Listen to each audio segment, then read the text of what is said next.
প্রধান বিচারপতি সহ আপিল বিভাগের সব বিচারপতিদের পদত্যাগের দাবিতে হাইকোর্টের সামনে শিক্ষার্থী আইনজীবীদের বিক্ষোভ। প্রধান বিচারপতি ওবায়দুল হাসান সহ আপিল বিভাগের সব বিচারপতির পদত্যাগ দাবিতে বিক্ষোভ করছেন আইনজীবী ও শিক্ষার্থীরা। আজ শনিবার সকাল 10:30টার দিকে আইনজীবীরা সুপ্রিম কোর্ট আইনজীবী সমিতি ভবনের সামনে জড়ো হয়ে বিক্ষোভ শুরু করেন। পরে বেলা 11টার বিক্ষোভে যোগ দেন শিক্ষার্থীরা।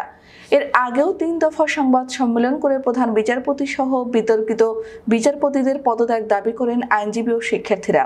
সুপ্রিম কোর্টের সব বিচারপতিদের নিয়ে সকাল 10:30টায় ডাকা পূর্ব নির্ধারিত ফুল কোর্ট স্থগিত করা হয়েছে। প্রধান বিচারপতি ওবায়দুল হাসান এই সভা স্থগিত করেছেন বলে জানিয়েছেন সুপ্রিম কোর্টের জনসংযোগ কর্মকর্তা শফিকুল ইসলাম।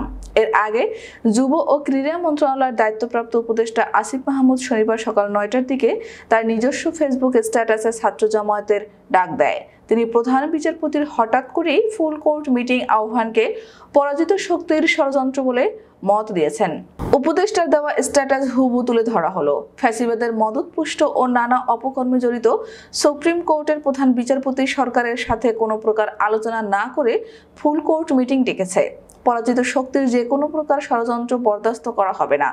আইনজীবীরা ইতোমধ্যেই এর প্রতিবাদে জড়ো হয়েছেন। আমরা আগেই প্রধান বিচারপতিকে পদত্যাগের আহ্বান জানিয়েছিলাম।